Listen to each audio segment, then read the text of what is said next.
Hello everyone, welcome back, or welcome.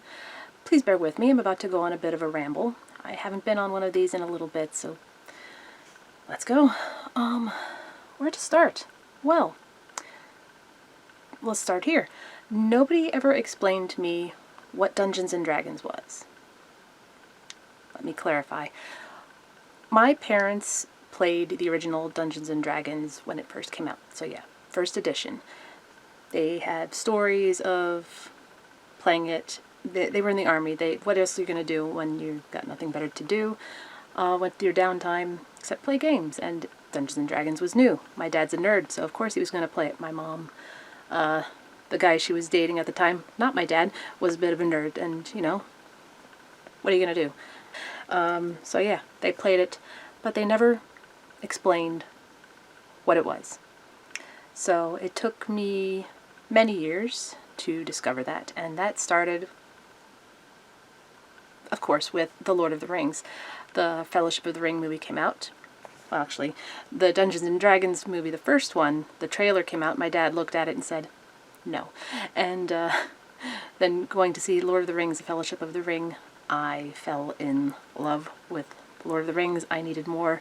I got my dad's copies of the trilogy and The Hobbit, devoured those, fell in love with them, saw the rest of the trilogy when it came out, the extended edition, all that.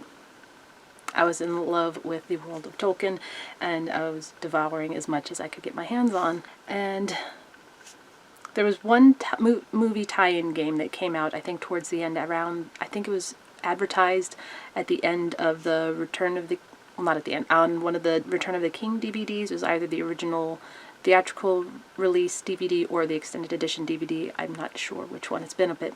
The game was called Lord of the Rings: The Third Age, and it's sort of a what if there's a parallel story going on, just kind of shadowing the Fellowship as they're on their way to Gondor.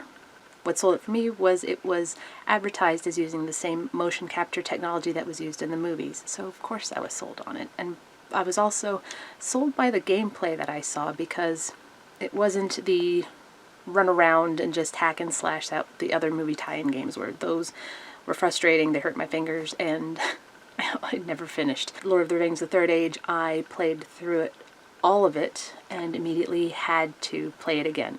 I enjoyed it so much. It was frustrating, but in different ways. It was mostly just sort of the random encounters that happened were a little annoying, but it was not, it wasn't the mechanics. It was, well, I guess it was the mechanics, but it was just a lot of fun following these unique characters in their side story. The way one of the characters was created was obviously for eye candy and a sort of fake love triangle, which is whatever. I didn't like it really, but it is what it is. It was still a fun game, and I enjoyed playing it. I think I played that game at least 6 times, and that is a long game. What separated it from the other games, though, was it was turn-based. Something that I had never experienced before in a game, and yeah, it was fun. I'm not much of a gamer. It took me a while to get into a lot of games, and it wasn't until discovering Markiplier that I learned what roleplay gaming was, and that was through his GTA 5 roleplay videos that were, I think, combined 6 hours long. They are amazing. They're hilarious.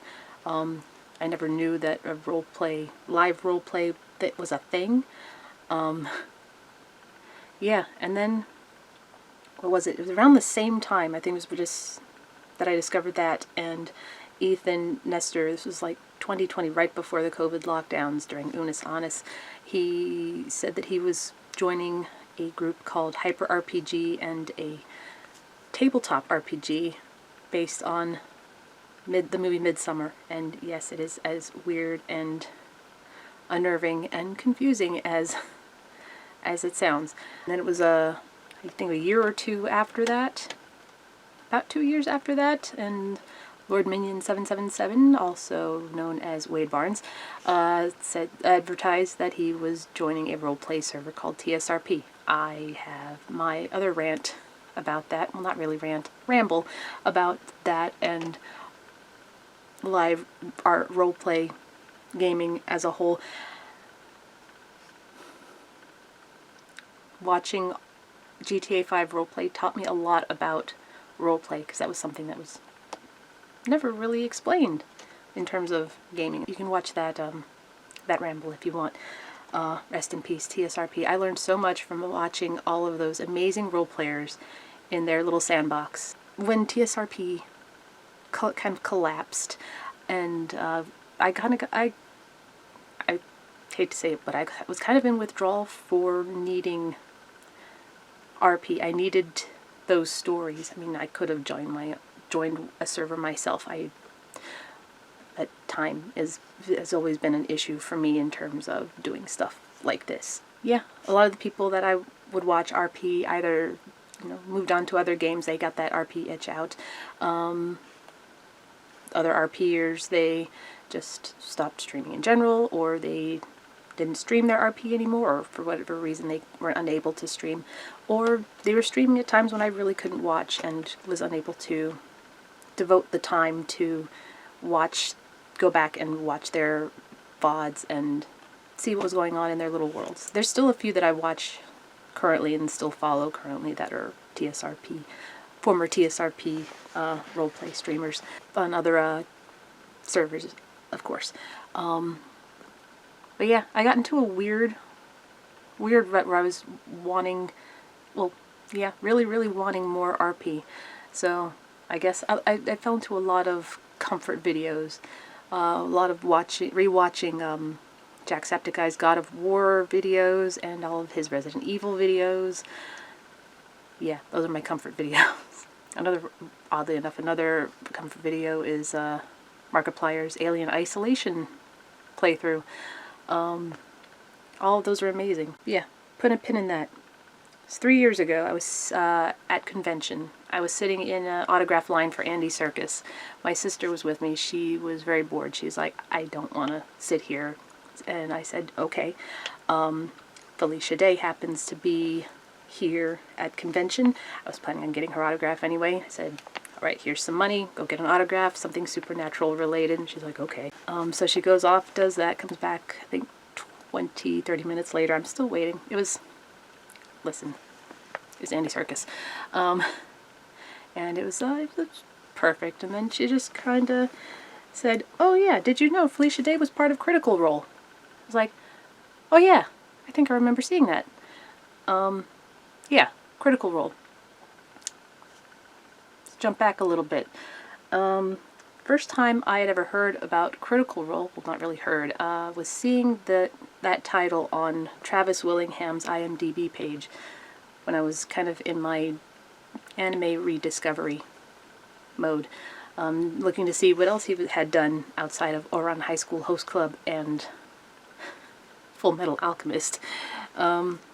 Yeah, I think I clicked on Critical Role because I like this. I don't know what this is. It's like looking at the names. Matthew Mercer, don't know who that is. Taliesin Jaffe kind of sounds familiar. Looked at his page, didn't see anything familiar until I got to Mr. Mom, which is kind of a weird thing to say. Because that's like, I think one of the earliest movies I can remember watching. I don't remember much of it, but I remember it. Mercer, don't know who that is. Sam Riegel, don't know who that is. Liam O'Brien, no clue. Laura Bailey, obviously I know who Laura Bailey is. Ashley Johnson, sounds familiar. Her face is familiar. Looked a little closer at her IMDb. Oh, she's the girl with the cute voice from What Women Want. Okay. Yeah, looking at the cast list and seeing some familiar names, some slightly familiar names, some very familiar names, and some unfamiliar names, of course. And then I saw Felicia Day's name on there. I was like, oh, interesting. But, you know, kind of, you know, it's like in one ear and out the other and kind of forgot about it. But it was one of those things that was kind of whispered on the wind across YouTube and the internet. I know at one point Crimson Rogue made sort of an offhand joke about Taliesin Jaffe being the most interesting man in the universe. I think that's what it was. Again, over my head, in one ear, out the other. Kind of forgot about it until that moment at convention where my sister reminded me about Felicia Day being connected to Critical Role. And that it's just kind of sitting in my brain for a long time. And then again, coming back around to my need for RP and my desire for those interactive, long form storytelling that, the kind of storytelling that takes forever to create. Yeah, I was kind of sitting there one day and I said, what is it about watching these long form videos from Jacksepticeye, Markiplier, and Corey Kenshin, and so many others? It's the voices, honestly. Let me check out this Critical Role thing. So I think I started out on Twitch to see if they had a page. So it's like, okay, let me follow them. And okay, they don't stream very often. I didn't know about the Thursday thing.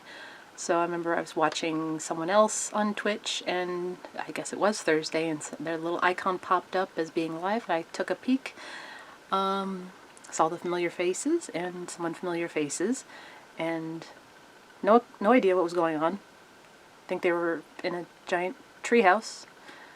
No idea what was going on, but I just, I'd peek in every now and then when they were on. And then one day I just decided, let me just check out one of their old videos. I know just knowing from looking at the titles on their at the time current video, their current streams was Campaign 3. So let me check out Campaign 1 and see what that was about. Start at the very beginning, because the beginning is a very good place to start.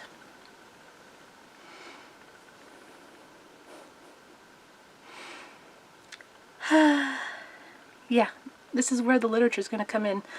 Uni, Ani, you guys are going to have to sit this out for a little bit. Yeah, I watched all of it. All of it, and yeah.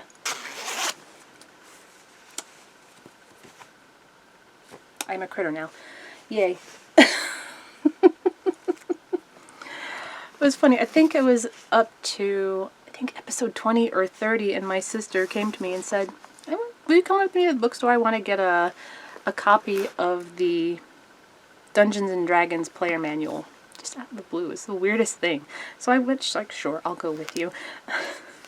I remember we were looking, I think, what was it? Yeah, the 2020, it was 2024. The 2024 rules had just come out. I remember we were looking at both the 2014 and 2024. I was like, we were asking the guy who was working at the bookstore. I was like, what's the difference? Is there a difference between these two? And he's like, yeah.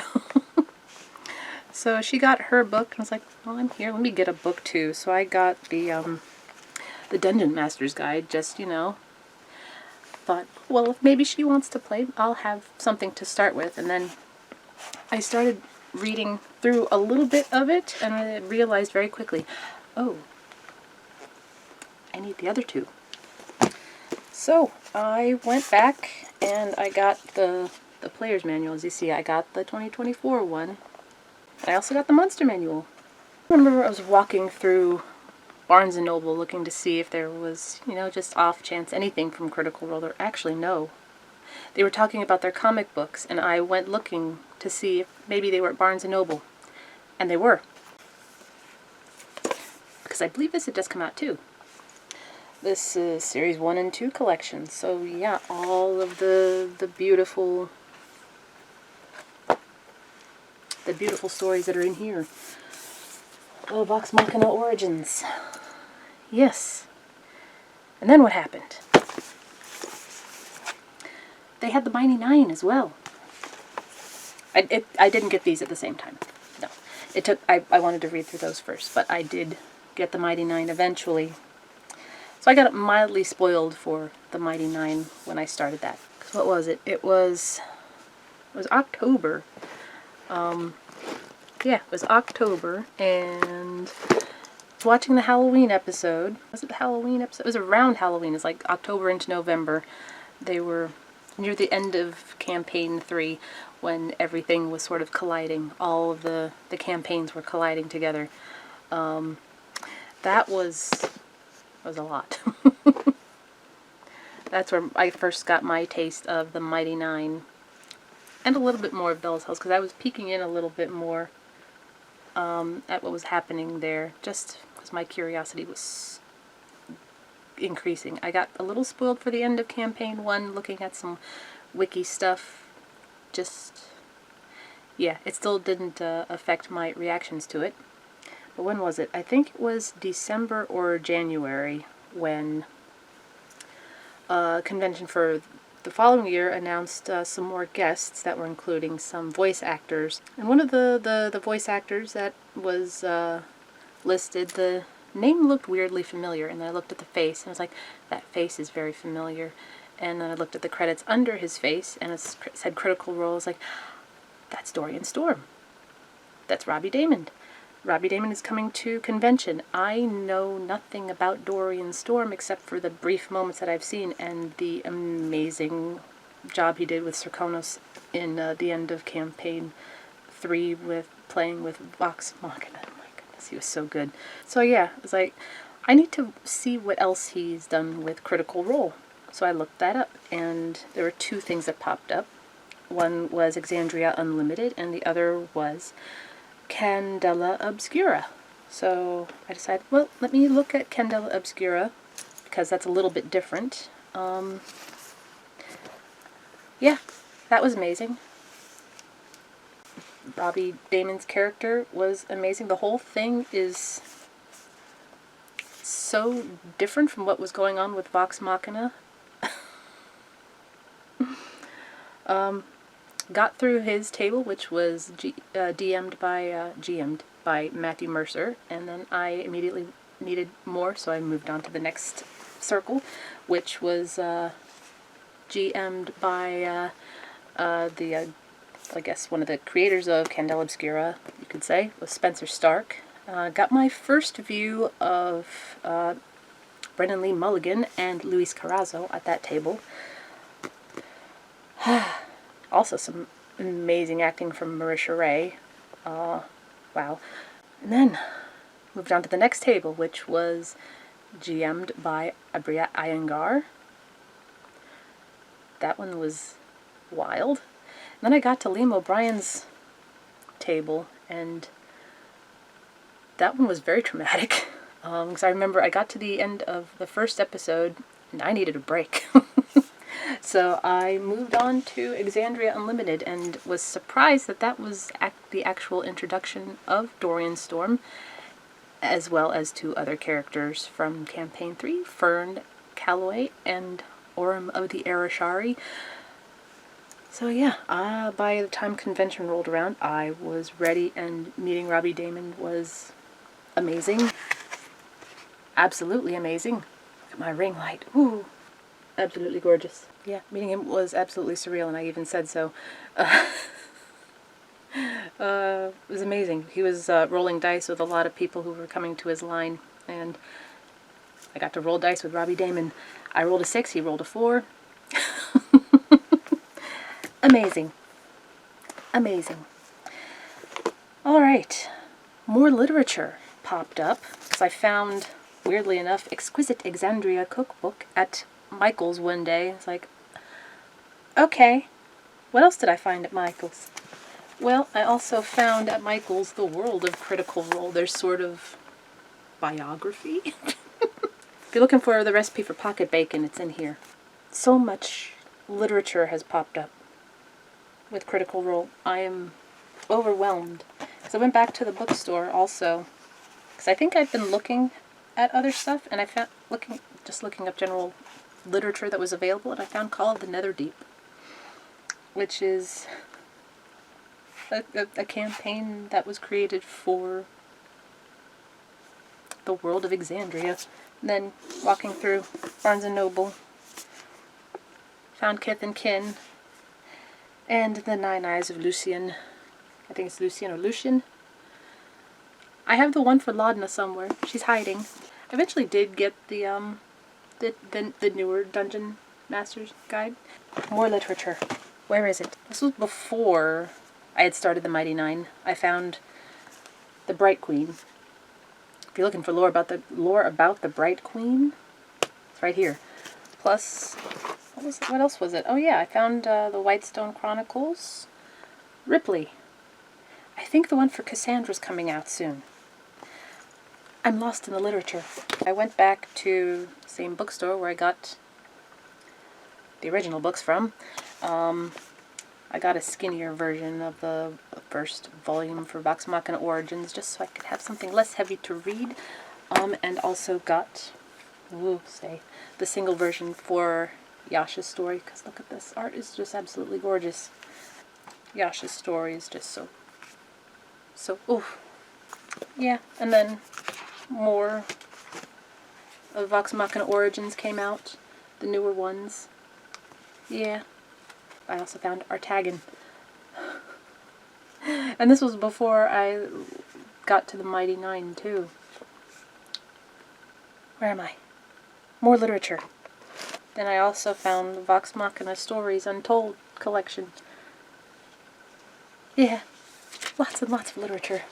Going through the whole of Campaign 1, starting Campaign 2, a lot of the one-shots, and then it's Christmas, and Daggerheart.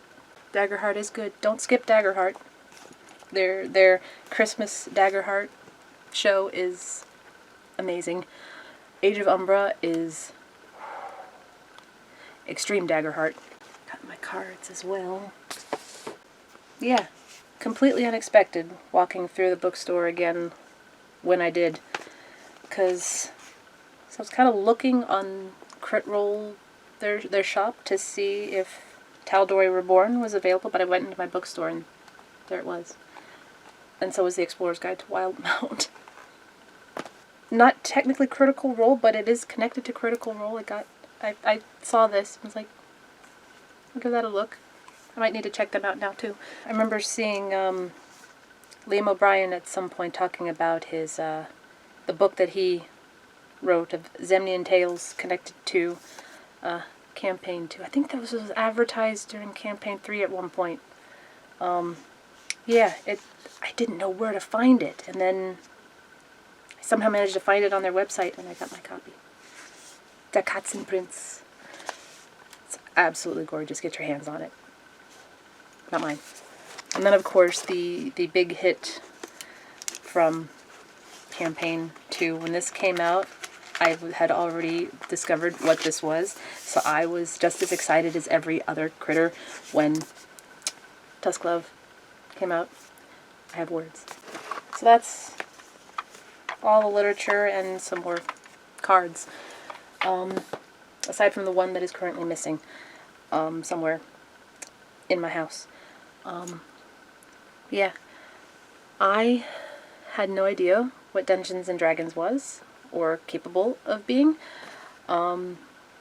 Before I discovered Critical Role, the closest I had come to that was the aforementioned Midsummer tabletop RPG, but I almost forgot that it was another Markiplier friend, Tyler Scheid, on Twitter, was sharing some of his roleplay stuff with a channel called Roll For It.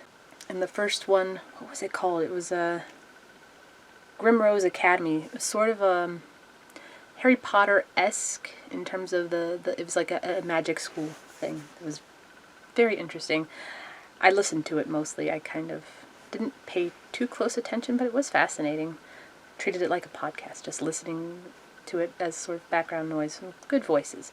But the other one that was really a little more intensive and definitely gave me a clearer idea of what Dungeons and Dragons was a campaign called Veiltorn that they did using Pathfinder.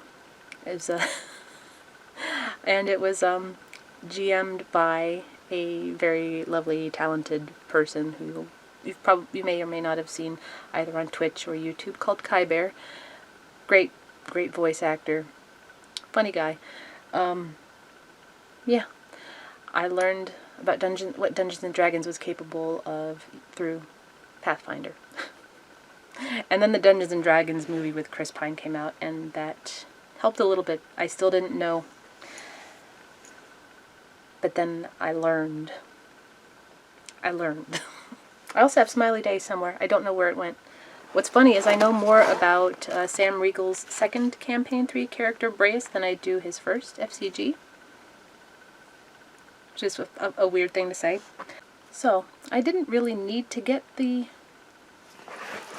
Dungeons and Dragons literature down there. The Game Master's, excuse me, the Dungeon Master's Guide, or the Player's Handbook, or the Monster Manual.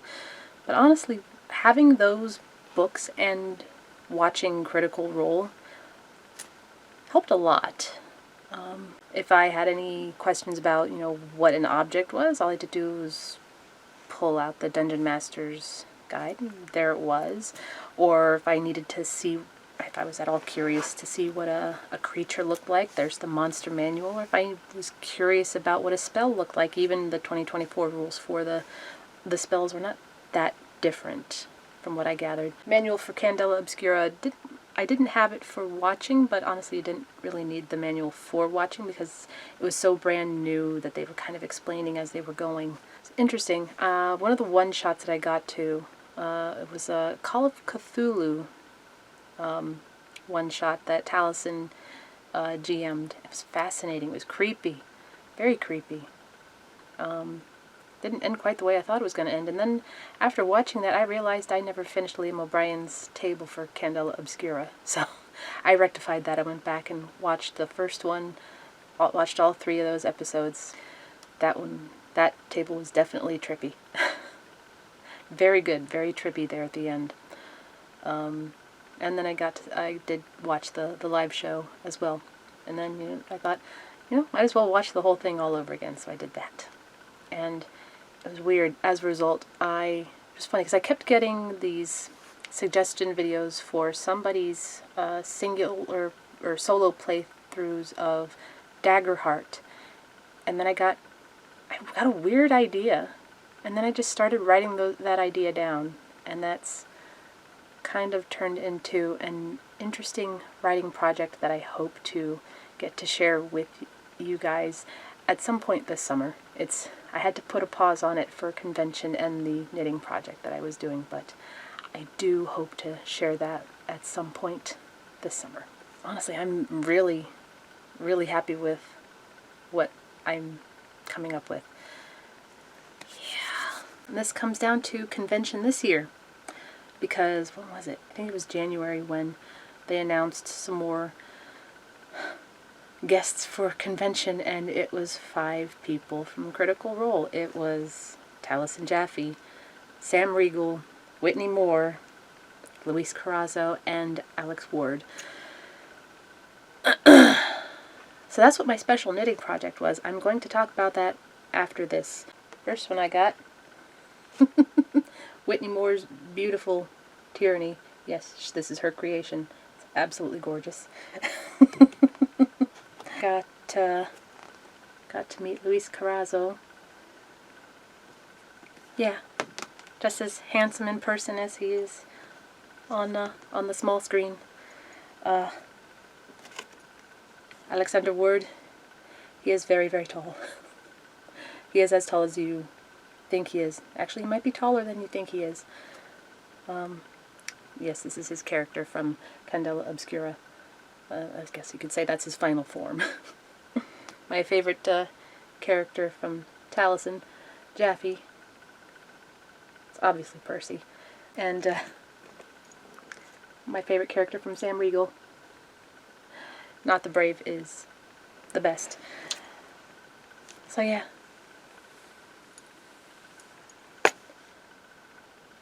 Yeah, I've learned a lot in the last 2 years about Dungeons and Dragons. No thanks to my parents. So, thank you for coming on this rambling journey with me. Hopefully you will join me for when I talk about my special knitting project and the surprise knitting project that I ended up doing for convention and how it relates to Critical Role. Yeah, thanks again. Thanks for watching. I hope to see you in the next one. Take care. Bye. And it's probably not Thursday yet.